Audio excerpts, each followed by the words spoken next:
दोस्तों,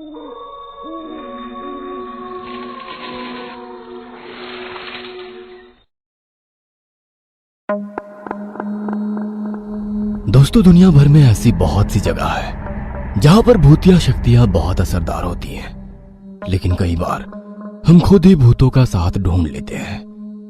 आज की इस कहानी में हम ऐसे ही एक घटना के बारे में बात करेंगे जो मुंबई में हुई थी।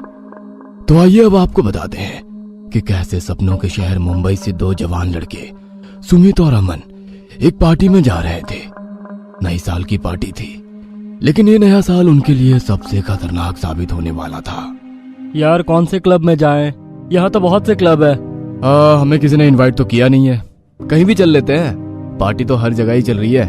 तो दोनों रात के वक्त लगभग 10 बजे अपनी बाइक पर जा रहे थे। अमन बाइक चला रहा था। अरे यार, साइड में रोकना। पर क्यों? अरे समझा कर, मुझे सुसु करना है। तब अमन बाइक रोकता है और सुमित थोड़ा पीछे जाकर अपना काम करता है और अमन वहीं उसका इंतजार करने लगता है। तभी पीछे से एक ट्रक आती है और बाइक में जोर से टक्कर मारती है, जिससे उनकी बाइक एक बड़े गड्ढे में गिर जाती है। सुमित चिल्लाते हुए भागते हुए आता है और अमन उस गड्ढे से बाहर निकलता है, लेकिन अमन बिल्कुल ठीक होता है। तो ठीक तो है ना?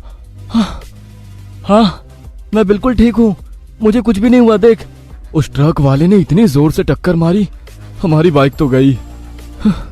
अब गई तो गई, कोई बात नहीं, मैं तो बच गया ना।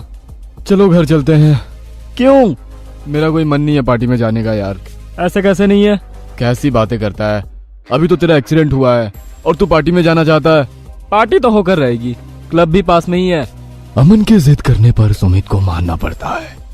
दोनों पैदल ही एक क्लब में चले जाते हैं। अंदर खूब नाच गाना चल रहा होता है। दोनों दोस्त ड्रिंक करने लग जाते हैं और सुमित डांस करने के लिए भीड़ में शामिल हो जाता है और वही अमन बार टेंडर वाली तरफ बैठा रहता है। अमन हाथ में ड्रिंक लिए सबका डांस देख रहा होता है। तभी उसी के साथ कुर्सी पर एक लड़की आकर बैठ जाती है, जो दिखने में काफी खूबसूरत होती है और वो अमन को देखकर मुस्कुराने लग जाती है। हाय, क्या नाम है तुम्हारा? मीरा। और तुम्हारा? मेरा नाम अमन है। तो क्या तुम डांस करना पसंद करोगी? हाँ, क्यों नहीं, चलो। मीरा उसके हाथ में अपना हाथ देते हुए डांस करने चली जाती है। तभी सुमित देखता है कि अमन डांस कर रहा है। सुमित अमन के पास जाता है। अबे, जब मैंने तुझे बोला था डांस कर ले, तब तो किया नहीं। अब कैसे नाच रहा है तू? मैं तो मीरा के साथ नाच रहा हूँ ना। कौन मीरा? कहाँ है? अमन, लगता है तूने ज्यादा पी ली है। अरे, तुझे दिख नहीं रही है ये लड़की जो मेरे साथ नाच रही है? अबे बेवड़े, होश में आ। अंधा हो गया है तू? चल तू जाकर नाच, मुझे परेशान मत कर। लेकिन सुमित को वहां पर कोई भी लड़की दिखाई नहीं देती। अमन उसे धक्का दे देता है। सुमित उसकी बात पर ज्यादा ध्यान नहीं देता। उसे लगता है कि शायद अमन ने ज्यादा शराब पी ली थी और अमन को लगता है कि शायद सुमित ने ज्यादा शराब पी ली थी, इसलिए उसका मीरा पर ध्यान नहीं गया। तो क्या सुमित मजाक कर रहा था या उसे सच में मीरा दिखाई नहीं देती? ये तो हमें आगे ही पता चलेगा। सब लोग काफी मस्ती करते हैं और 12 बजते ही काफी आतिशबाजी शुरू होती है और सब लोग एक साथ हैप्पी न्यू ईयर बोलते हैं। सब लोग काफी खुश होते हैं। क्लब की सारी लाइट्स ऑन हो जाती है। तभी अचानक कुछ लोगों के चीखने की आवाज आती है और क्लब में लोगों के बीच हड़बड़ी मच जाती है। सब यहाँ वहां चीखते हुए भागने लगते हैं और एक जगह कुछ भीड़ लगी होती है। मीरा हंसने लग जाती है। अरे, तुम हंस क्यों रही हो और लोगों में इतना डर क्यों है? पागल हैं सब लोग, तमाशा कर रहे हैं। चलो जाकर देखते हैं। मीरा जाने से मना कर देती है तो अमन भीड़ की तरफ जाता है। सुमित भी वहीं भीड़ में होता है। वह काफी घबराया हुआ था। यार देख, क्या हो गया? हम तो बच गए, अब हमें यहाँ से चलना चाहिए। अमन वहां देखता है तो 2 लड़कियां जमीन पर पड़ी होती है, जिनके दोनों हाथ मुड़े हुए होते हैं और उनकी आंखें खुली होती है। जुबान बाहर निकली होती है। वो मर चुकी थी। इतने बुरे तरीके से इन लोगों को किसने मारा होगा? पता नहीं यार, तू चल, मैं अभी 1 मिनट में आता हूँ। अमन जल्दी से मीरा को सारी बात बताता है, लेकिन मीरा उससे कहती है कि लोगों के साथ कुछ भी हुआ हो, इससे हमें फर्क नहीं पड़ना चाहिए। मीरा उसे गले लगा लेती है। मीरा, मैं बहुत खुश हूँ कि आज के दिन मुझे तुम मिल गई। हाँ, मैं भी। मैंने सोचा नहीं था कि क्लब में आज मुझे तुम जैसा कोई शख्स मिलेगा। जिससे मैं एक ही बार में इतनी इम्प्रेस हो जाऊंगी। ये लो मेरा नंबर, अब मैं चलता हूँ, कल मुझे ऑफिस भी जाना है। और हम दोबारा कब मिलेंगे? जब तुम कहोगी, मुझे कॉल कर लेना। पर मैं फोन पर बात नहीं करूंगी। क्यों? मुझे मिलकर बात करना पसंद है। फिर मीरा अमन को एक कार्ड देती है। मैं इस बिल्डिंग के अपार्टमेंट में नंबर 333 में रहती हूँ। तुम तो बड़े आगे की सोचती हो। सोचना ही पड़ता है, जमाना बदल गया है। ठीक है, तो फिर मैं किस वक्त तुम्हारे घर आ सकता हूँ? जब तुम चाहो तभी आ जाना, मैं अकेली ही रहती हूँ। वाह यार। फिर मीरा पहले ही वहां से चली जाती है तो अमन और सुमित पैदल ही घर आने लगते हैं। उस घटना के कारण सुमित का मूड काफी खराब होता है। वहीं अमन अभी भी मीरा के ख्यालों में डूबा था। अगले ही दिन शाम को अमन बड़ा खुश होकर मीरा के घर के लिए निकलता है। अमन अपनी कार में होता है। वह मीरा के अपार्टमेंट में पहुंच जाता है। तो यही है अपार्टमेंट नंबर 333। अमन बेल बजाता है पर कोई दरवाजा नहीं खोलता। अमन फिर से बेल बजाता है लेकिन फिर भी कोई दरवाजा नहीं खोलता। अमन बार बार बेल बजाता है लेकिन दरवाजा ना खुलने के कारण वह निराश होकर आखिरकार वापस आने लगता है। तभी अचानक से दरवाजे के खुलने की आवाज आती है। अमन घर के अंदर जाता है तो देखता है कि कोई नहीं होता। मीरा, हेलो, क्या तुम घर पर हो? तभी अचानक से पीछे से आकर कोई उसे पकड़ लेता है। अमन चिल्लाता है। डर गए ना? दरवाजा क्यों नहीं खोला? क्योंकि ये मेरा घर नहीं है। क्या मतलब? मैंने कहा ये मेरा घर नहीं है। पर तुमने एड्रेस तो यही दिया था ना? हाँ, बस मैं यहाँ रहती हूँ। मुझे कुछ समझ में नहीं आ रहा, तुम कहना क्या चाहती हो? चिंता मत करो, अभी समझ में आ जाएगा। तभी अचानक लाइट चली जाती है और घर में बिल्कुल अंधेरा हो जाता है। मीरा, तुम्हारे घर में इन्वर्टर नहीं है? इतना अंधेरा? हाँ अमन, मैं अंधेरे में ही रहती हूँ, मुझे यही पसंद है। तुम कैसी अजीबोगरीब बातें कर रही हो? तुम्हें हो क्या गया है? तभी अमन का फोन बजता है। वो कॉल उसके घर से आ रहा होता है लेकिन अमन फोन नहीं उठाता। मीरा, मुझे घर से फोन आ रहा है। मीरा कहाँ गई? अमन अपने फोन की टॉर्च ऑन करके देखता है तो उसे आसपास मीरा दिखाई नहीं देती। लेकिन अचानक उसे वहां कोई भागता हुआ दिखाई देता है और एकदम से गायब हो जाता है। तुम भाग क्यों रही हो मीरा? क्या हुआ? तभी मीरा की भयानक तरीके से हंसने की आवाज आती है जिसे सुनकर अमन काफी घबरा जाता है और वो जल्दी से दरवाजा खोलकर वहां से चला जाता है और अपने घर पहुंच जाता है। तभी उसके पास एक नंबर से फोन आता है तो अमन फोन उठाता है। वो मीरा की कॉल होती है। अमन, तुम चले क्यों गए? क्या हुआ? मैं मजाक कर रही थी। तुम मुझे डरा रही थी इतने बुरे तरीके से। पागल तुम भी ना, इतना डरने की क्या जरूरत थी? और घर से फोन क्यों आया था? कुछ नहीं, मेरे घर वाले कहीं जा रहे थे तो मुझे घर में रहना था।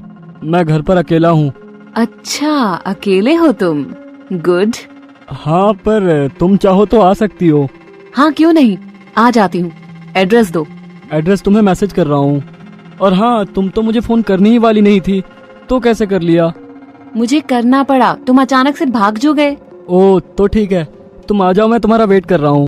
रात होने वाली थी और अमन घर पर अकेला था और कुछ ही देर में मीरा वहां पहुंच जाती है। बहुत अच्छा किया जो तुम आ गई, आज तो बहुत अच्छा मौका है। हाँ, तभी तो मैं आई हूँ। आज की रात तुम कभी नहीं भूल पाओगे। हाँ, मुझे भूलना ही नहीं है। तभी अमन मीरा को अपने बेडरूम में ले जाता है और उसके काफी करीब आ जाता है। ये तुम क्या कर रहे हो अमन? और तभी अचानक अमन का चेहरा बदल जाता है और बहुत ही भयानक लगने लगता है। उसके आधे चेहरे पर से मांस गायब थे। वहां केवल चेहरे की हड्डियां ही दिखाई दे रही थी और एक आंख से खून बह रहा था। मीरा जोर से चीख मारती है और वहां से भागने लगती है लेकिन अमन उसका पैर पकड़कर उसे खींच लेता है। मीरा डर के मारे चीखती रहती है और वो लात मारकर वहां से भागती है और देखती है कि जिस दरवाजे से अंदर आई थी वहां पर अब कोई भी दरवाजा नहीं था। अब मीरा उस घर में फंस चुकी थी। वह खौफ में यहाँ वहां खिड़कियों को खोलने की कोशिश करती है और अमन वहां खड़े होकर जोर जोर से हंसने लगता है। तुम इस घर में फंस चुकी हो। तुम ऐसा क्यों कर रहे हो? तुम इंसान नहीं हो, मुझे जाने दो। तुमने सही कहा, मैं कोई इंसान नहीं हूँ, भूत हूँ। मेरी मौत तो कल ही हो गई थी उस एक्सीडेंट में। मैं गड्ढे में गिर गया था और वहीं मेरी मौत हो गई थी। और जब तुम्हारा दोस्त तुमसे बात कर रहा था उस समय मैं उसे दिखाई नहीं दे रही थी, तब मुझे लगा था कि पीने की वजह से वो वैसा कर रहा होगा। उसने मुझे देखा ही नहीं था। वो मेरे बहुत सही बात कर रहा था, मैंने उसे तुम्हें देखने ही नहीं दिया। मुझे जाने दो प्लीज। मुझे डरा रही थी ना तुम। खुद की हालत देखो। ऐसे मत करो, मैंने तो तुम्हारे साथ कुछ भी गलत नहीं किया। मैंने कब कहा कि तुमने गलत किया? लेकिन मैं मेरा ग्रुप बना रहा हूँ। अब मैं तुम्हें मारकर अपने साथ शामिल कर लूंगा। क्लब में उन लड़कियों को भी मैंने ही मारा था। मीरा के सिर पर मौत मंडरा रही थी। वो डर के मारे यहाँ वहां भागती है, लेकिन कोई भी खिड़की नहीं खुल रही थी, ना ही उसे बाहर जाने का कोई रास्ता दिखाई देता है। अचानक उसे वहां पर वही दरवाजा भी दिखाई देने लगता है और किसी के कदमों की आवाज आने लगती है। मीरा दरवाजे की तरफ भागती है, लेकिन अमन उसको कमरे में दोनों हाथों से पकड़कर जोर से दबाने लगता है। डर के मारे मीरा को लकवा मार जाता है और वो टेढ़ी मेढ़ी होकर वहीं गिर जाती है और तड़पती रहती है। उसे दौरा पड़ जाता है। अमन का भूत भी वहां से गायब हो जाता है। जैसे ही दरवाजा खुलता है तो दरवाजे पर अमन के माता पिता होते हैं। वो बहुत ज्यादा उदास होते हैं, क्योंकि आज ही वो अपने बेटे की लाश देखकर आए थे, जिससे हालत बहुत बुरी थी। तभी वो मीरा को ऐसी हालत में देखकर हैरान हो जाते हैं, क्योंकि वे नहीं जानते थे कि वो लड़की कौन थी और घर में कैसे आई। ये लड़की कौन है और हमारे घर में कैसे आई है ये? वो जल्दी से पुलिस को बताते हैं और पुलिस मीरा को हॉस्पिटल में ले जाती है, पर मीरा कुछ भी बोलने लायक नहीं थी। पुलिस और अमन के माता पिता को सुमित से भी किसी जानकारी का पता नहीं चल पाता है, क्योंकि सुमित ने भी कभी मीरा को नहीं देखा था। आज तक भी मीरा उसी हालत में है और वो कुछ भी कहने या बताने लायक नहीं है। कोई नहीं जानता कि मीरा के साथ क्या हुआ था।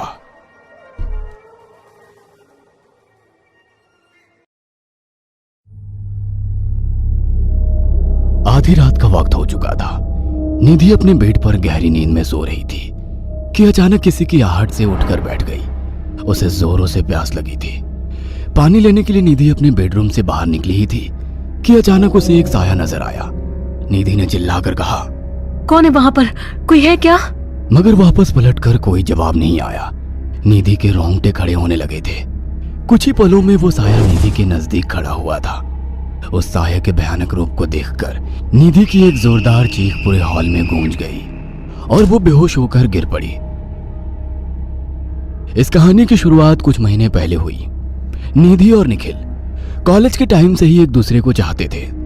निधि ने निखिल को कई बार शादी के लिए फोर्स किया, मगर निखिल हमेशा उसे टाल देता था। एक दिन निधि ने गुस्से में निखिल से कहा, निखिल, कभी कभी तुम मेरी समझ से बाहर हो जाते हो। जब तुम मुझसे प्यार करते हो तो तुम्हें शादी करने में क्या प्रॉब्लम है?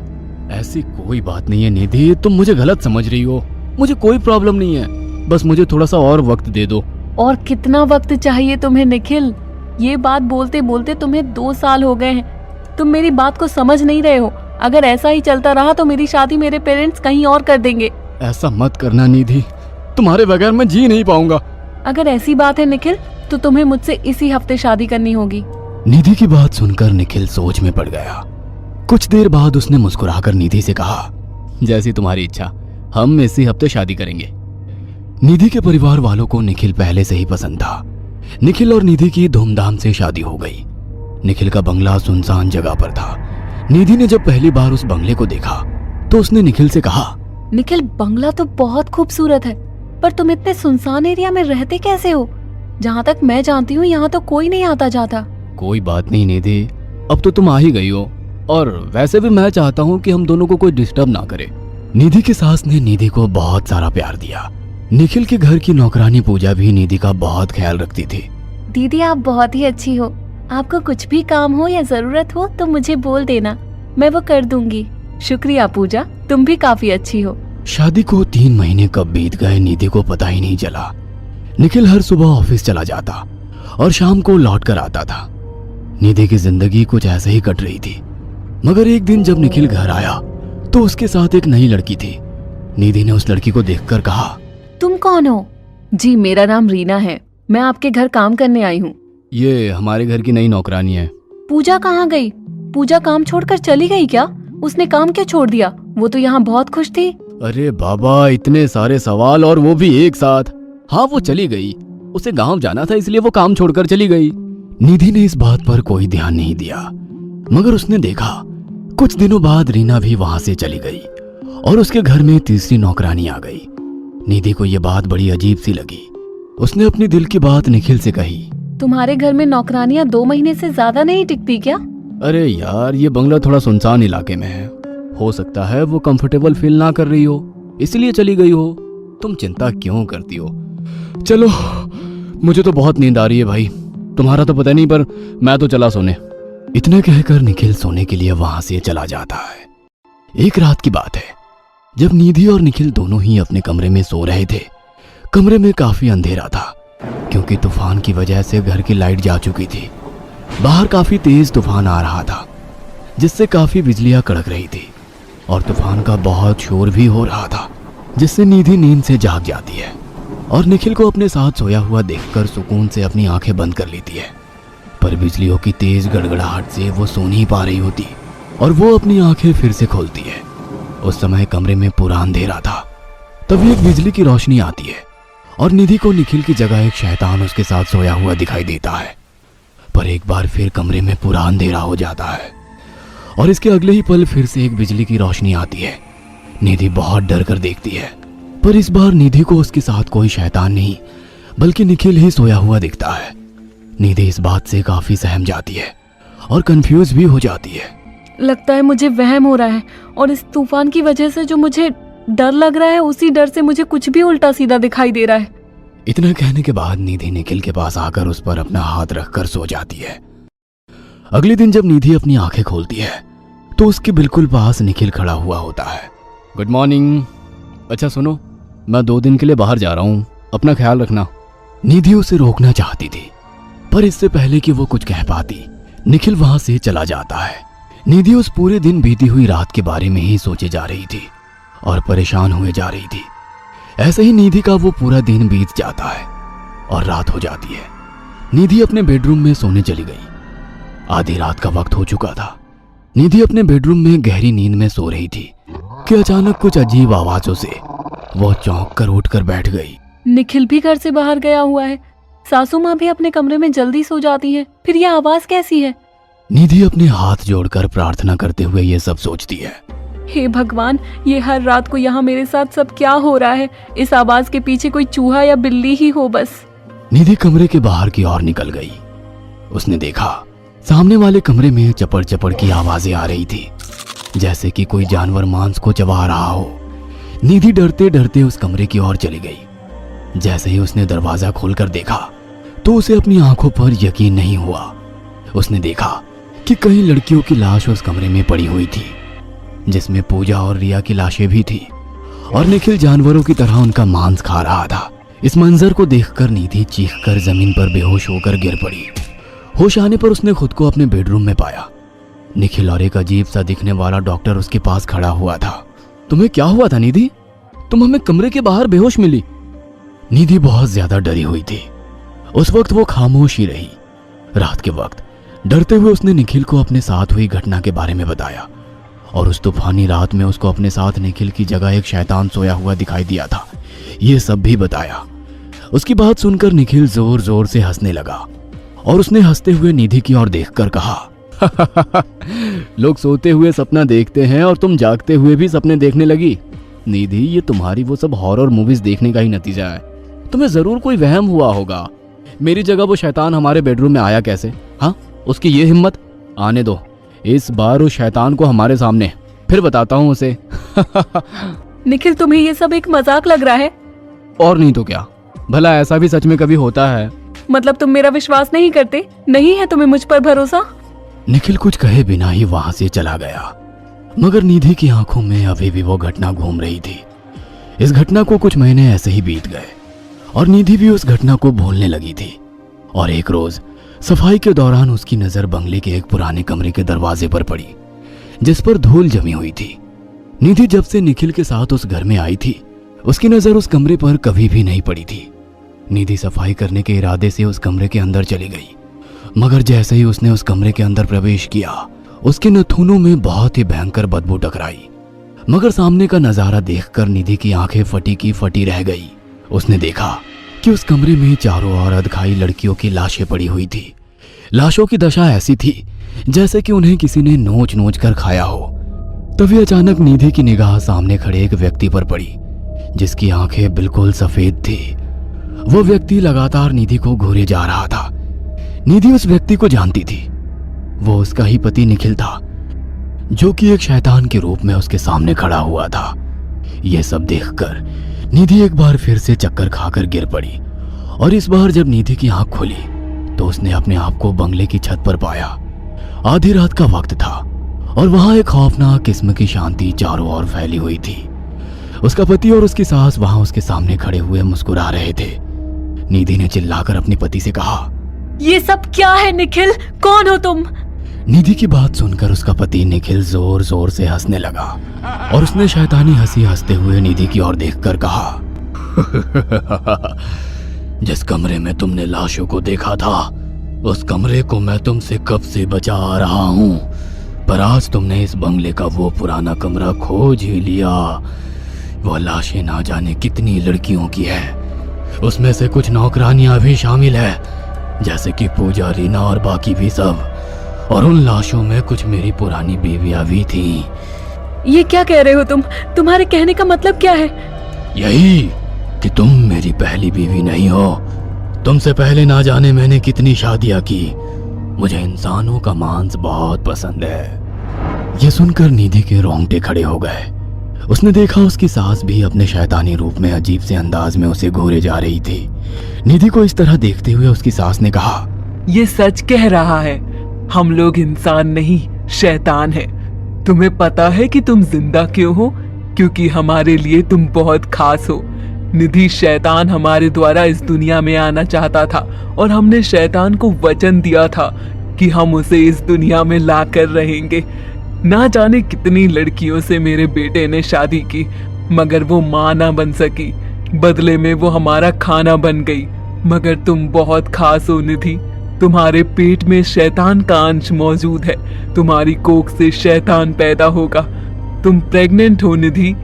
तुम शैतान के इस अंश को जन्म देकर इस दुनिया में ले आओ और हमारे साथ मिल जाओ, तो हम तुम्हें जिंदा छोड़ देंगे। तुम झूठ बोल रही हो मुझे फंसाने के लिए। मेरी माँ सच कह रही है निधि, तुम वाकई में प्रेग्नेंट हो। पर आज की रात शैतान तुम्हारी कोख से पैदा होगा। इंसान के बच्चे को इस दुनिया में आने के लिए 9 महीने का समय लगता है, मगर शैतान के बच्चे को इस दुनिया में आने के लिए केवल 1 रात का समय लगता है। कुछ ही देर में वो वक्त शुरू होने वाला है और उसके बाद शैतान हमारी दुनिया में आ जाएगा और तबाही मचा देगा। निखिल की बात सुनकर निधि के चेहरे पर क्रोध झलकने लगा। उसकी समझ में आ चुका था कि वो हकीकत में शैतानों के चंगुल में ही फंस चुकी है। आज नहीं तो कल वो लोग उसे मार ही देंगे। निधि ने अपने पति की ओर देखा, जिसका चेहरा इस वक्त बिल्कुल काला पड़ चुका था और उसकी आंखें बिल्कुल सफेद थी। तुम मेरे जरिए शैतान को इस दुनिया में लाना चाहते थे ना? जब मैं ही जिंदा नहीं रहूंगी तो तुम्हारा शैतान कहां से आएगा? इतना बोलकर निधि ने छत से छलांग लगा दी और देखते ही देखते वह जमीन पर गिर गई। निधि ने जमीन पर गिरते ही अपना दम तोड़ दिया। सब कुछ इतना जल्दी में हुआ कि निखिल और उसकी मां को कुछ सोचने और समझने का मौका ही नहीं मिला। कुछ ही पलों के बाद वहां पर भूकंप आया और निखिल और उसकी मां के चेहरे बिगड़ने लगे। बंगले की छत से दूसरी दुनिया का एक द्वार खुला, जिसमें से एक भयानक राक्षस के 2 बड़े हाथ बाहर निकले और उस राक्षस ने निखिल और उसकी मां दोनों के शैतानों को उस द्वार के अंदर खींच लिया। वो दोनों बुरी तरह से दर्द से चिल्ला उठे, जिसके बाद वो द्वार भी बंद हो गया और इसके कुछ ही देर बाद उस सुनसान बंगले पर सन्नाटे के अलावा और कुछ भी नहीं था।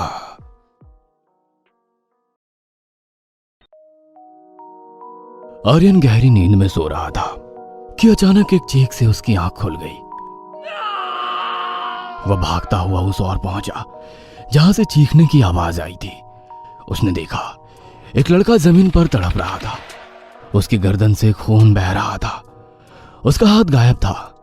अचानक आर्यन की निगाह बगल में खड़ी हुई एक परछाई पर पड़ी, जो उस लड़के का हाथ खा रही थी। आर्यन ने चिल्लाकर कहा, कौन है वहां पर? क्या तुम मुझे नहीं जानते मेरे आर्यन?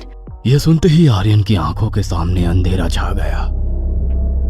1 महीने पहले आर्यन नैनीताल का रहने वाला था। उसकी उम्र इस वक्त 35 साल के करीब थी। वह एक बिजनेसमैन था। आर्यन की अभी शादी नहीं हुई थी।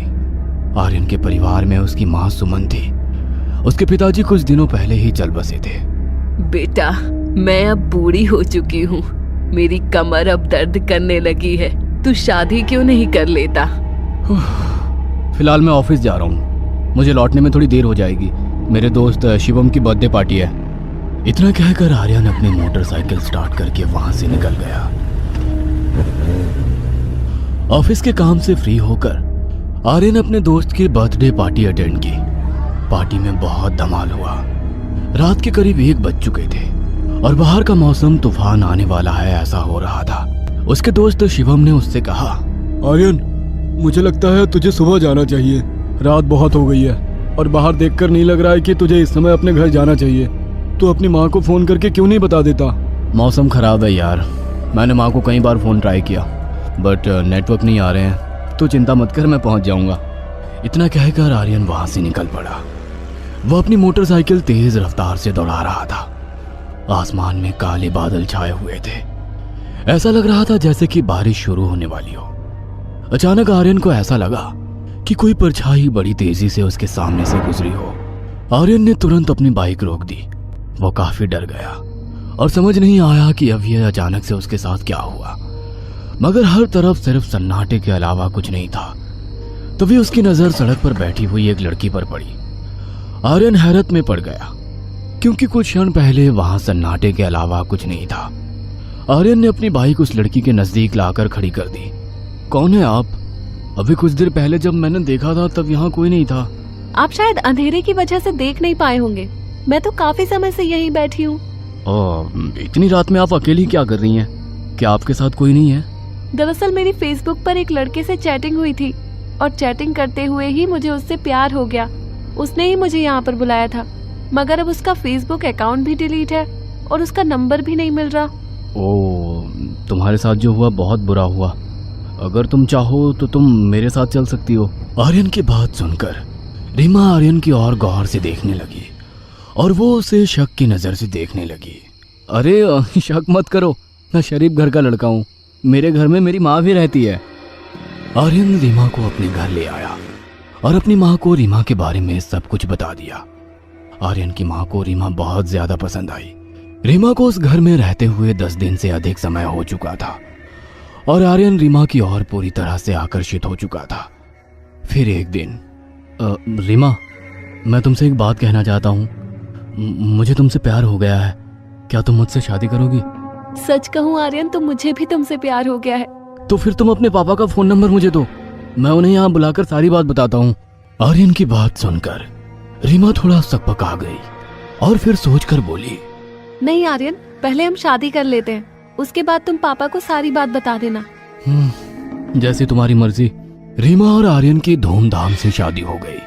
शादी के कुछ दिन तक तो सब सही चलता रहा, मगर आर्यन ने एक बात नोट की कि कभी कभी आधी रात के बाद रीमा अचानक गायब हो जाती थी और उसे ढूंढने से नहीं मिलती थी, और कभी अचानक रात में उसकी आंख खुलती तो रीमा उसे अजीब सी नजरों से देख रही होती। सुबह पूछने पर वो कोई बहाना बनाकर बात को टाल देती। फिर एक दिन नितिन शाम को आर्यन से मिलने आया। खाना वाकई बहुत अच्छा बना है भाभी, मजा आ गया। अब मैं चलता हूँ, रात बहुत हो गई है। जी शुक्रिया। क्या बात है भाई, भाभी की बहुत तारीफें की जा रही हैं। नहीं यार, ऐसा कुछ नहीं है, मैं तो बस सच कह रहा हूँ। चलिए मैं आपको बाहर तक छोड़ आती हूँ।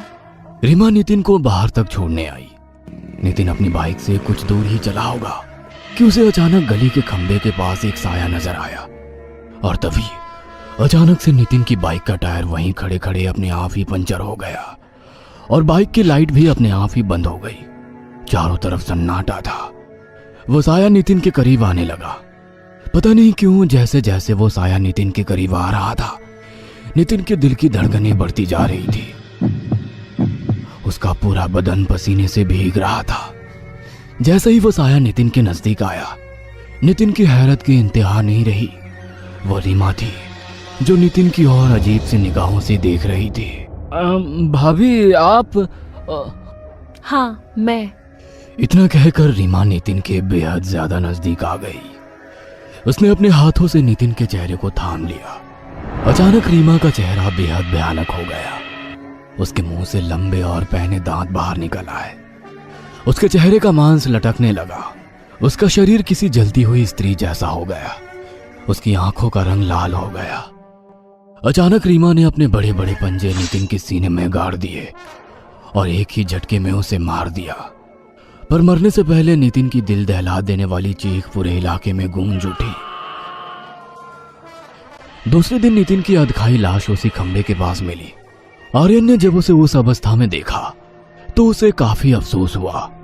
धीरे धीरे करके आर्यन के घर के आसपास के पड़ोसी गायब होना शुरू हो गए और रहस्यमयी तरह से उन सभी लोगों की मौतें होने लगी। रीमा का अचानक रात में गायब हो जाना रीमा को शक के घेरे में डाल रहा था। एक दिन, रीमा, मैं तुमसे बहुत दिनों से एक बात कहना चाह रहा हूँ। क्या बात है आर्यन? तुम कुछ परेशान से दिख रहे हो। रात के वक्त तुम अचानक कहाँ गायब हो जाती हो? ये कैसी बातें कर रहे हो तुम? कल रात मैंने तुम्हें बिस्तर पर मौजूद नहीं पाया। मैंने तुम्हें घर के अंदर भी तलाशा मगर तुम कहीं नहीं दिखाई दी। मुझे बताओ, रात के वक्त तुम कहाँ गायब हो जाती हो? क्या तुम मुझ पर शक कर रहे हो? मैं तुम पर शक नहीं कर रहा, बस तुमसे पूछ रहा हूँ। मेरी बात का जवाब दो। आर्यन की बात पर सीमा का गुस्सा झलकने लगा। आर्यन ने देखा उसकी आंखों का रंग बदलने लगा था और उसका चेहरा क्रोध से अजीब सा हो गया था। आर्यन को ऐसा लगने लगा था कि उसके सामने उसकी पत्नी किसी चुड़ैल में बदल रही है। उसका चेहरा देखकर आर्यन अंदर ही अंदर कांप गया, मगर उसने अपना डर सीमा के सामने जाहिर नहीं किया। आइंदा मुझसे ऊंची आवाज में बात करने की हिम्मत मत करना। इतना कहकर रीमा वहां से चली गई। आर्यन को पता नहीं क्यों ऐसा महसूस हो रहा था कि इलाके में हो रही हत्याओं का कहीं ना कहीं संबंध रीमा से है, क्योंकि जब से रीमा इस घर में आई थी तब से ही रहस्यमयी तरीके से हत्याएं हो रही थी।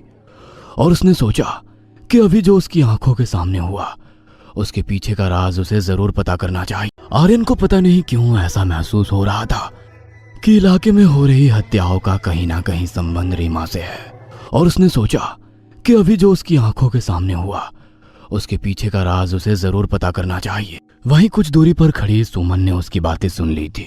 बेटा, मैं भी तुझसे यही बात बहुत दिनों से कहना चाहती हूँ, लेकिन डर की वजह से नहीं कह पाई। जब से बहू इस घर में आई है मेरे दिल में अजीब खौफ हमेशा रहता है। मैंने बहू को रात के वक्त कई बार बाहर जाते देखा है, पर उसका सिर्फ चेहरा ही बहू का होता है। पर वो एक चुड़ैल है, क्योंकि वो उल्टे पैरों के साथ बाहर जाती है और वही सभी लोगों के गायब होने का असली कारण है। तो तुमने ये बात मुझे आज तक क्यों नहीं बताई माँ? मुझे डर था कहीं तू मेरी बात पर यकीन करे या ना करे। तुम परेशान मत हो माँ, आज रात फैसला हो जाएगा। मैंने बाबा जी से इस बारे में बात कर ली है, हो सकता है वो आज आ जाएं। रीमा के सो जाने के बाद आर्यन जागता रहा। आधी रात से ज्यादा वक्त हो गया था, मगर रीमा सोती रही। आर्यन की पलकें भी बोझिल होने लगी थी। वह कब नींद की आगोश में चला गया उसे पता नहीं चला। आर्यन गहरी नींद में सो रहा था कि अचानक एक चीख से उसकी आंख खुल गई। रीमा बिस्तर से गायब थी। वह भागता हुआ उस ओर पहुंच गया जहां से चीखने की आवाज आई थी। उसने देखा एक लड़का जमीन पर मरा पड़ा था। उसके शरीर से खून बह रहा था। अचानक आर्यन की निगाह बगल में खड़ी हुई एक परछाई पर पड़ी जो उस लड़के को खा रही थी। आर्यन ने चिल्लाकर कहा, कौन है वहां पर? क्या तुम मुझे नहीं जानते मेरे आर्यन? यह सुनते ही आर्यन की आंखों के सामने अंधेरा छा गया। आवाज रीमा की थी। रीमा धीरे धीरे कदमों से चलती हुई आर्यन के नजदीक आ गई। रीमा का इतना भयानक चेहरा देखकर आर्यन के शरीर का खून जम गया। उसने देखा उसका पूरा मुंह खून से सना हुआ था। उसका चेहरा बेहद काला था। रीमा ने हंसते हुए कहा, तो तुझे मेरी सच्चाई का पता लग ही गया मेरे पतिदेव। मैंने तो सोचा था तेरा दिल सबसे बाद में खाऊंगी, लेकिन लगता है तेरी किस्मत में मौत आज ही लिखी है। आर्यन ने हकलाते हुए रीमा से कहा, कौन हो तुम? कि तभी पीछे से एक भारी आवाज टकराई। वो एक भूतनी है, एक डायन, जिसे तू अपने घर में ब्याह कर लाया है। आर्यन ने जैसे ही पलटकर देखा तो सामने उसकी माँ एक बाबा के साथ खड़ी हुई थी। बाबा के चेहरे पर तेज झलक रहा था। बाबा को देखकर रीमा बुरी तरह क्रोध से भड़क उठी। अच्छा, तो ये तेरी चाल है बुढ़िया? तुझे क्या लगता है ये बाबा मेरा कुछ बिगाड़ सकता है? उसके पास से दूर हट जाओ आर्यन। वो तुम्हारी बीवी नहीं बल्कि एक भूतिया पत्नी है जो अपने मकसद पूरा करने के लिए रूप बदल कर यहाँ आई है। आज तक जितनी भी हत्याएं हुई है वो सब इसी ने की है। ये वो भूतनी है जो बहुत ताकतवर है। हर 100 साल बाद निकलकर ये इंसानी खून पीती है जिससे इसको शक्ति मिलती है। बाबा की बात सुनकर आर्यन तेज कदमों से वहां से हट गया। रीमा गुस्से से उस बाबा की तरफ झपटी, मगर बाबा पहले से ही तैयारी करके आए थे।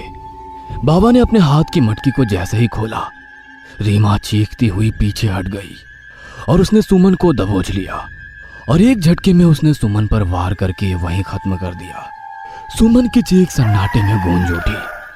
अपनी मां की ऐसी हालत देखकर आर्यन अपनी मां के पास भागा, मगर रीमा ने आर्यन को पकड़ लिया। रीमा की खौफनाक आंखें देखकर आर्यन बहुत घबरा गया। रीमा ने जैसे ही अपने पंजे आर्यन की तरफ बढ़ाए कि तभी बाबा कोई सफेद पाउडर रीमा की ओर फेंका। रीमा की पग डढेली हो गई, वह चीखने लगी और उस मटकी के अंदर समा गई। बाबा ने झट से उस मटकी को बंद कर दिया। सड़क पर मिली किसी भी लड़की पर भरोसा नहीं करते। वो एक भूतनी थी जिसे खत्म नहीं किया जा सकता, सिर्फ कैद किया जा सकता है। तुम्हारी एक छोटी सी गलती ने ना जाने कितने बेगुनाह लोगों की जान ले ली, तुम्हारी माँ की भी। मैं इस मटकी को साथ ले जा रहा हूँ। इसे किसी ऐसी जगह पर गाड़ दूंगा जहां पर कोई ना जा सके।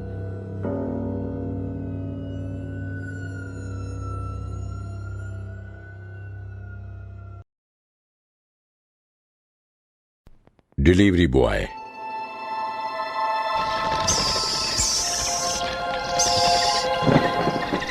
बहुत तेज बिजली चमक रही थी। रात के समय मौसम बहुत ही भयानक हो चुका था। प्रताप टीवी देख रहा था और अचानक से उसके घर की घंटी बजती है। प्रताप उठकर दरवाजा खोलता है तो देखता है एक आदमी पिज्जा अपने हाथ में लेकर खड़ा हुआ होता है। उसने अपना सर नीचे किया हुआ होता है। प्रताप अपने पर्स से पैसे निकालता है।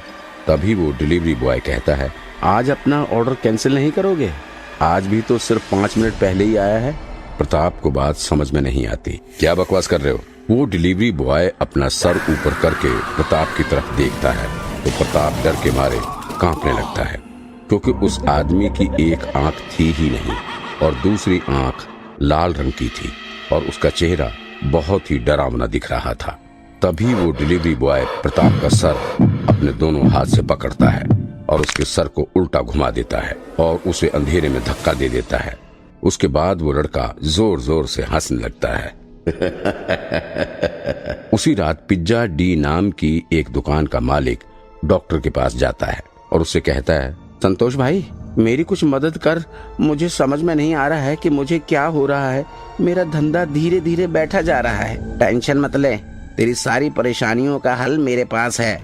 बात यह है कि तुझे आधी सच्चाई पता है, इसीलिए तू इतना परेशान है।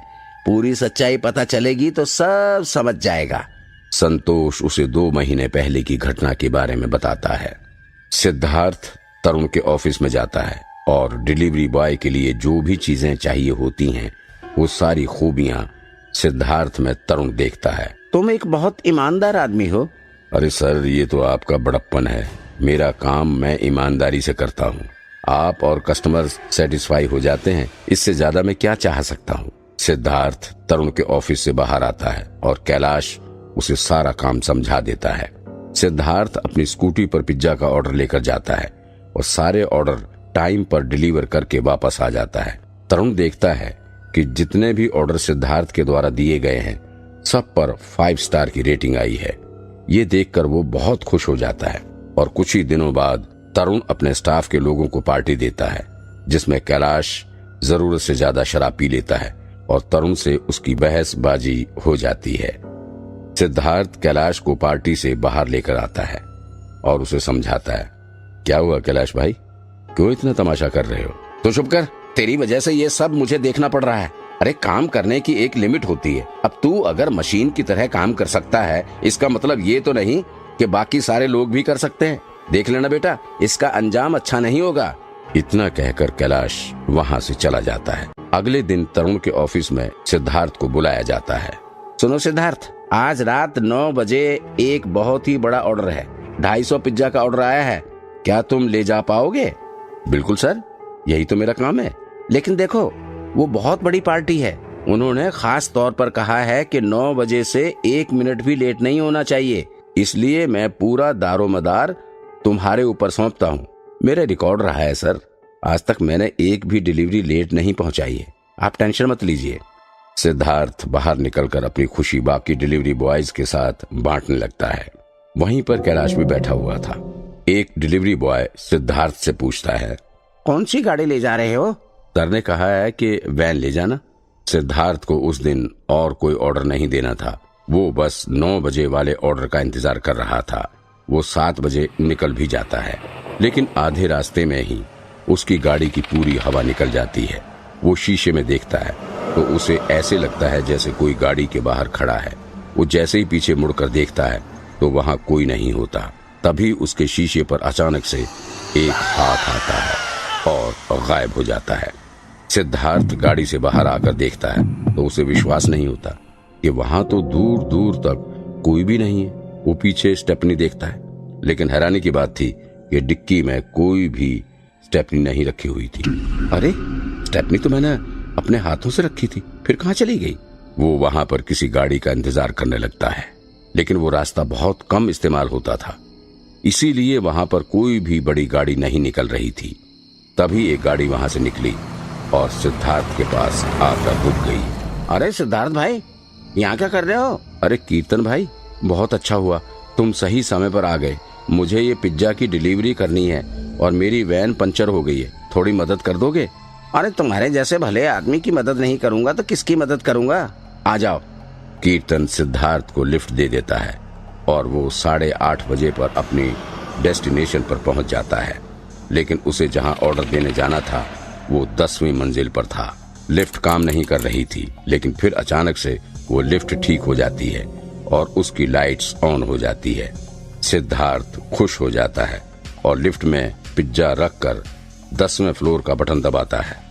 लिफ्ट 10वें फ्लोर की ओर जाने लगती है, पर तभी लिफ्ट की लाइट्स ऑन ऑफ होने लगती है और लिफ्ट जोर जोर से हिलने लगती है। सिद्धार्थ बहुत डर जाता है और लिफ्ट को रोकने के लिए तेज तेज बटन दबाने लगता है, जिससे वो किसी तरह लिफ्ट रुक जाती है और सिद्धार्थ उस लिफ्ट से बाहर निकल आता है। बाहर निकलते ही सिद्धार्थ देखता है कि वो अभी 7वें फ्लोर तक ही पहुंचा है। सीढ़ियों पर अजीब सा सन्नाटा फैला हुआ था, मानो कोई उसे देख रहा हो।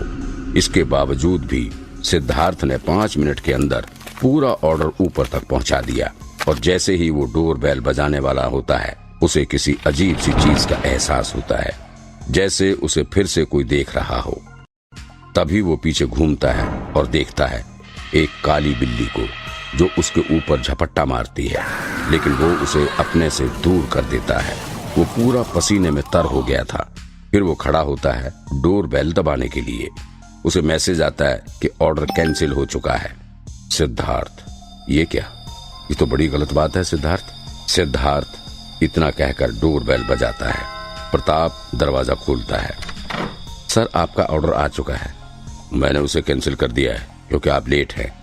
देखिए सर, आप अभी भी घड़ी में टाइम मिला लीजिए, 2 मिनट बाकी हैं 9 बजने में। देखो भाई, अचानक से मेरे बॉस को हार्ट अटैक आ गया और जो पार्टी शुरू होनी थी वो अब नहीं हो रही है, इसीलिए मैं ये ऑर्डर नहीं ले सकता। तो ठीक है, आप इस बारे में मेरे मैनेजर से बात कर लीजिए। मेरा दिमाग मत खराब करो, मेरा पूरा काम बिगड़ गया। ले जाओ अपना पिज्जा, मैंने पिज्जा कैंसिल कर दिया है। वो दरवाजा बंद कर देता है। सिद्धार्थ कई बार दरवाजे की घंटी बजाता है, लेकिन प्रताप नहीं खोलता। सिद्धार्थ सारा ऑर्डर लेकर वापस आ जाता है तो उसे संतोष की काफी खरी खोटी सुनने को मिलती है। तुम वहां देर से पहुंचे, सब बर्बाद। सिद्धार्थ उसे पूरी बात बता देता है, लेकिन संतोष उसकी एक नहीं सुनता। संतोष गुस्से में आकर सिद्धार्थ को नौकरी से निकाल देता है। तेज बारिश में सिद्धार्थ गुमसुम सा बैठा हुआ था। तभी पीछे से आवाज आती है, बुरा लग रहा है सिद्धार्थ? वो कैलाश था। लग ही रहा होगा। अब पता चला कैसा लगता है बॉस की डांट खाकर।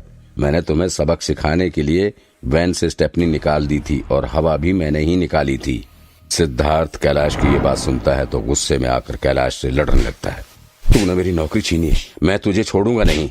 दोनों के बीच सड़क पर तेज बारिश में बहुत भयानक हाथापाई होने लगती है। तभी एक कार वहां से आती है और सिद्धार्थ को टक्कर मारते हुए निकल जाती है। कैलाश वहां से हंसता हुआ चला जाता है। तभी थोड़ी देर बाद कीर्तन वहां से निकलता है और वो सिद्धार्थ को जख्मी हालत में देखता है तो उसे हॉस्पिटल ले जाता है, जहां पर उसकी मौत हो जाती है। आज की तारीख। ये क्या, कुछ भी अनाप शनाप बकते जा रहा है? और ये बता, तुझे इतना सब कुछ कैसे पता है? इसकी किसी ने फिल्म तो बनाई नहीं होगी जो तुझे एक एक बात इतने सटीक तरीके से पता है। तभी संतोष हंसने लगता है। वो अपनी आंखें खोलता है जो पूरी तरह लाल थी, लेकिन तरुण उस पर गौर नहीं करता। तुमने अगर मेरी पूरी बात सुन ली होती तरुण, तो तुम मेरी बात नहीं कहते। पहले मेरी पूरी कहानी तो सुन लो। संतोष फिर से बताना शुरू करता है कि मौत के बाद क्या हुआ था। डॉक्टर साहब, ये बच तो जाएगा ना? देखिए, हम लोग पूरी कोशिश करेंगे इन्हें बचाने की, लेकिन हर चीज हमारे बस में नहीं होती। लेकिन सिद्धार्थ की मौत हो जाती है। कीर्तन निराश होकर अपनी कार लेकर वहां से जाने लगता है। तभी वो देखता है कि उसकी गाड़ी में पीछे सिद्धार्थ बैठा हुआ है। कीर्तन कार रोक देता है और सिद्धार्थ उसे शुक्रिया कहते हुए गायब हो जाता है। कीर्तन को कुछ भी समझ में नहीं आता। कैलाश शराब पीकर सड़क के किनारे बैठा हुआ था और बड़बड़ाते जा रहा था। जिंदगी बद से बदतर हो चुकी है। तरुण ने नौकरी से निकाल दिया। अब मैं कहाँ जाऊं, कुछ पता नहीं। तभी उसके कंधे पर एक हाथ आता है और उससे एक आदमी कहता है, तुम सिद्धार्थ के पास क्यों नहीं चले जाते? कैलाश बिना पीछे मुड़कर कहता है, उसके पीछे कहाँ चला जाऊं, भगवान के पास। तभी वो आदमी कहता है, नहीं, सिद्धार्थ भगवान के पास नहीं गया है, वो यहीं भटक रहा है। जब तक वो अपना बदला पूरा नहीं ले लेता, यहीं भटकेगा। कैलाश पीछे मुड़कर देखता है तो उसकी आंखें फटी की फटी रह जाती हैं। उसके पीछे सिद्धार्थ खड़ा हुआ था, जो कि बहुत भयानक दिख रहा था। कैलाश चिल्लाते हुए, नहीं नहीं नहीं नहीं नहीं नहीं, तुम तो मर चुके हो, तुम यहाँ कैसे? मैं अपना बदला लेने के लिए आया हूँ। कैलाश सिद्धार्थ से दूर भागता है और भागते भागते सड़क पर आ जाता है। तभी सिद्धार्थ उसके सामने आ जाता है और उसे हवा में उड़ाकर सड़क पर तेज रफ्तार से आ रहे ट्रक के सामने फेंक देता है। ऐसे वो कैलाश को मौत के घाट उतार देता है और उससे अपनी मौत का बदला ले लेता है। तभी सिद्धार्थ तरुण के ऑफिस में जाता है और देखता है कि तरुण बहुत परेशान बैठा है। तभी एक फोन आता है और वही आदमी रात के समय ऑर्डर करता है, जिसकी वजह से सिद्धार्थ की नौकरी गई थी। जो डिलीवरी बॉय प्रताप का ऑर्डर लेकर जा रहा था, उसी डिलीवरी बॉय के सामने सिद्धार्थ आ जाता है और उसे देखकर वो बेहोश हो जाता है। तभी सिद्धार्थ कैलाश के शरीर में घुस जाता है और डिलीवरी का ऑर्डर खुद लेकर वहां पहुंच जाता है और दरवाजा खोलते ही प्रताप को मौत के घाट उतार देता है और कैलाश के शरीर को भी छोड़ देता है। आज का दिन। पूरी तरह पागल हो गया क्या तू? क्या कुछ भी मनगढ़ंत बढ़ाया जा रहा है? मैं कुछ भी झूठ नहीं बोल रहा हूँ तरुण, क्योंकि ये सब मैंने खुद महसूस किया है। इतना कहते ही सिद्धार्थ की आत्मा तरुण के सामने आ जाती है, जो कि डॉक्टर संतोष के शरीर में घुसी हुई थी। तरुण डर जाता है। घबराइए मत सर, मैंने आपको अपनी कहानी इसलिए बताई ताकि आपको सच्चाई के बारे में पता चल सके और अब आप अपने कर्मचारियों को बता सकते हैं कि अभी तक जो कुछ भी हुआ वो मेरी आत्मा कर रही थी और अब उन्हें डरने की जरूरत नहीं है। आपका काम फिर से पहले की तरह चलने लगेगा। इतना कहकर सिद्धार्थ की आत्मा गायब हो जाती है। संतोष उठता है और पूछता है, अरे तरुण, तू कब आया? लगता है मेरी नींद लग गई थी। नहीं भाई, नींद तो मेरी लगी थी, लेकिन अब मैं जाग गया हूँ। इतना कह के तरुण वहां से चला जाता है।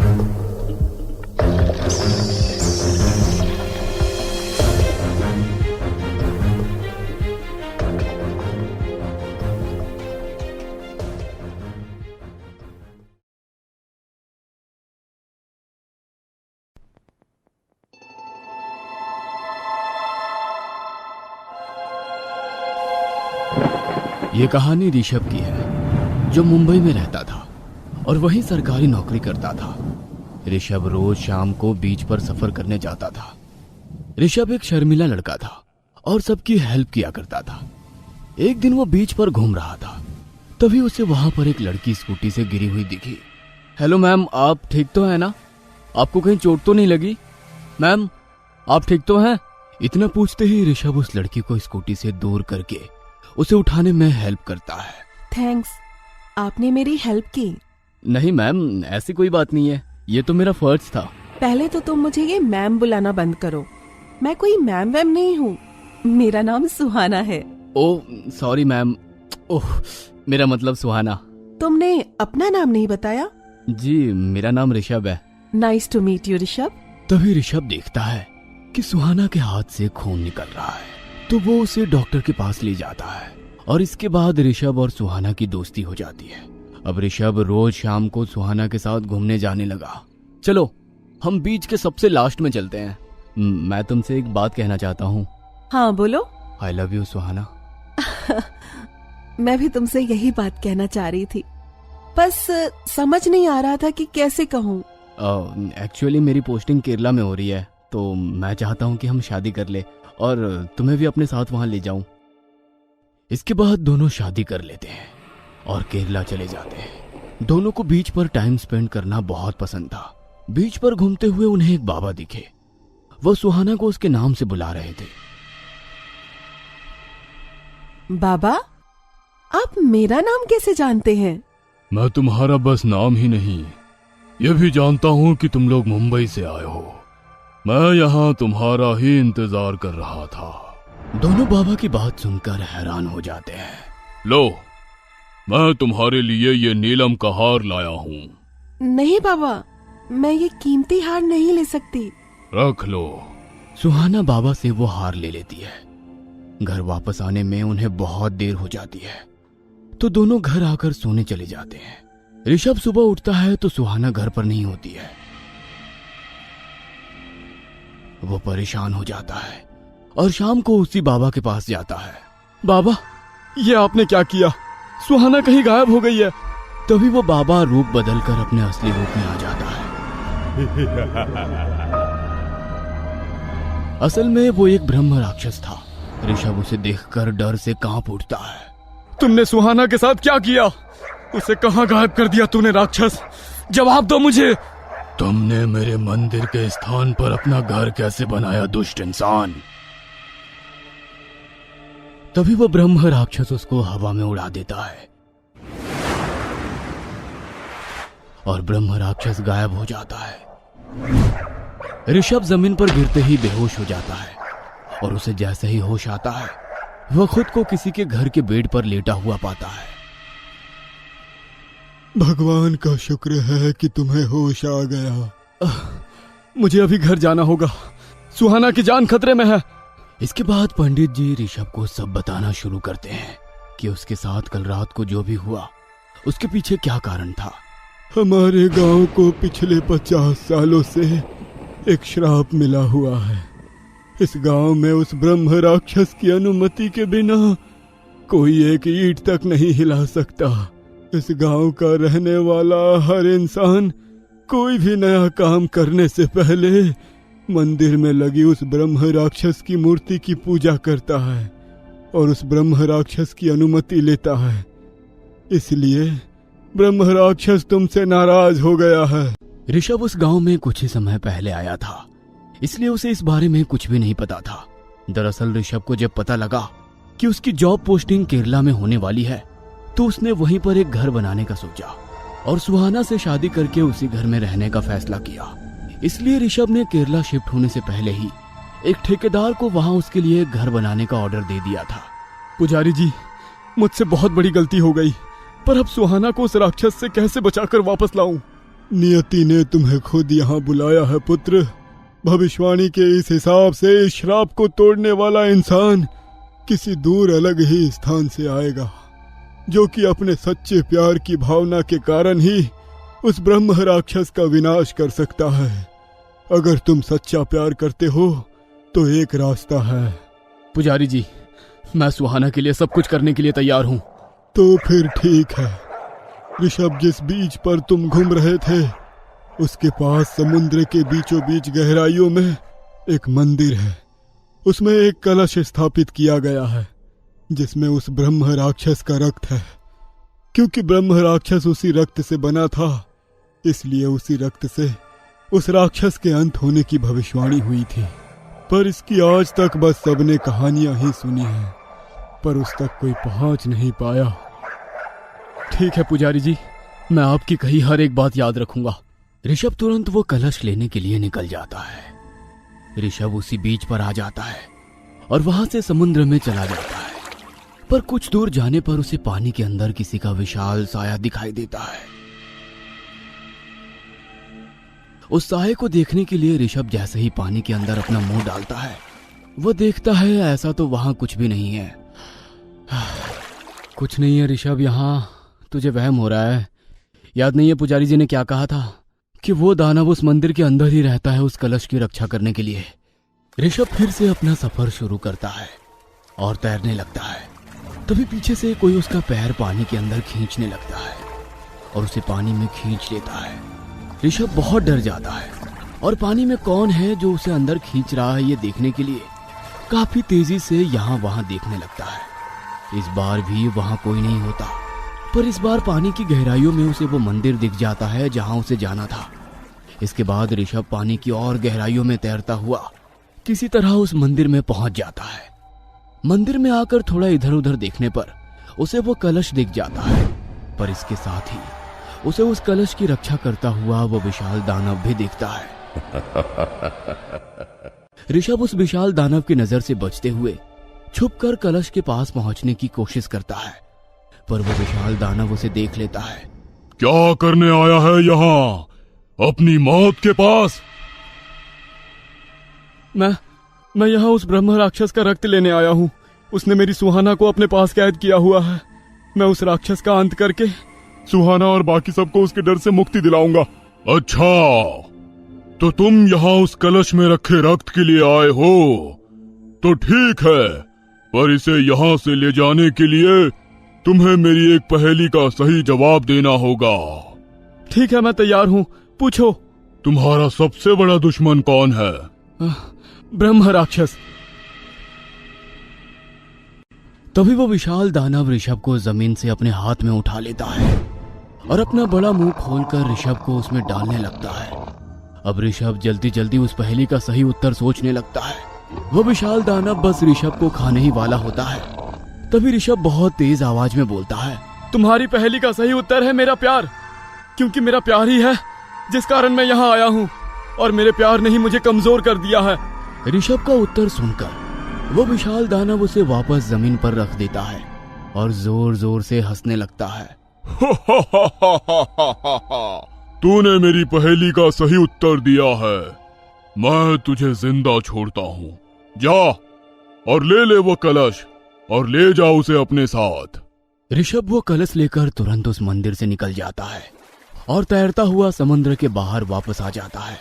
वह देखता है कि 12 बजने में अब 2 ही घंटे बचे हुए हैं। पुजारी जी, मैं कलश ले आया। इतना कहकर ऋषभ पुजारी जी को वो कलश देता है। पुजारी जी उस कलश को लेकर कुछ मंत्र पढ़ने लगते हैं। तभी वो ब्रह्म राक्षस वहां प्रकट हो जाता है। पुजारी, तेरी ये हिम्मत कि तुम मुझे खत्म करना चाहता है, तो मेरा क्या बिगाड़ लेगा?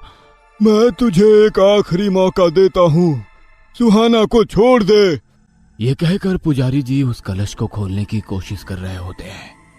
तभी वो ब्रह्म राक्षस अचानक से पुजारी जी के पीछे आ जाता है और उन्हें उस कलश से दूर फेंक देता है। किसी को नहीं छोड़ूंगा मैं। पुजारी जी, आप ठीक तो है ना? बेटा, मैं ये बात भूल गया था कि इस कलश को और कोई इंसान नहीं खोल सकता। इसे केवल वही इंसान खोल सकता है जिसका जिक्र भविष्यवाणी में किया गया है। तो अब तुम ही इस काम को पूरा कर सकते हो। पुजारी जी, मुझे बताइए, मुझे क्या करना होगा उस ब्रह्म राक्षस को मारने के लिए? बेटा, तुम्हें ये कलश खोलकर इसके अंदर रखे सारे रक्त को इस राक्षस पर डालना होगा। और अपना खुद का रक्त इस कलश में डालकर इस कलश को समुद्र में फेंकना होगा। सिर्फ ऐसा करने से ही इस ब्रह्म राक्षस का अंत किया जा सकता है। पर बेटा ध्यान से, ऐसा करते वक्त ये ब्रह्म राक्षस तुम पर कई बार जानलेवा हमला करेगा। ऋषभ वो कलश को लेकर उस राक्षस की ओर आगे बढ़ने लगता है। वह कलश को खोलने में कामयाब भी हो जाता है, पर वो जैसे ही उस राक्षस के पास पहुंचता है वो ब्रह्म राक्षस उस पर हमला करना शुरू कर देता है, जिससे ऋषभ काफी घायल हो जाता है।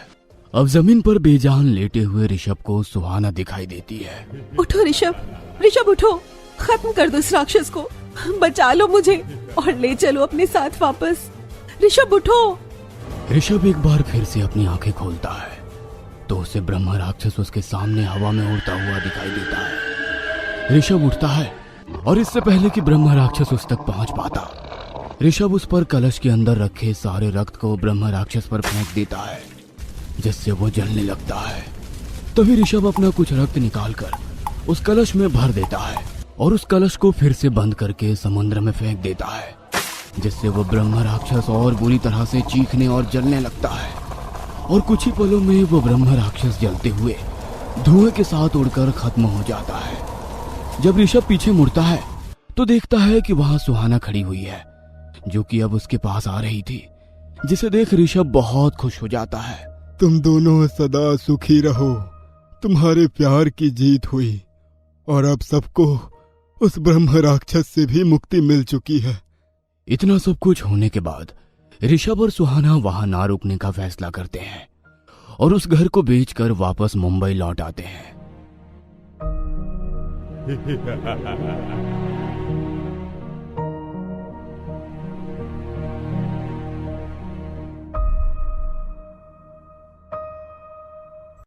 उम्मीद है दोस्तों आपको आज की कहानी बहुत पसंद आई होगी। ऐसी और हॉरर स्टोरीज के लिए हमारे चैनल को सब्सक्राइब करें और बेल आइकॉन का बटन दबाना ना भूलें। और अगर आप अपनी कहानी हमारे साथ शेयर करना चाहते हैं तो हमें ईमेल जरूर करें। हमारी ईमेल आईडी नीचे डिस्क्रिप्शन बॉक्स में दी गई है। और हाँ, वीडियो को लाइक और शेयर करना ना भूलें। Thank you.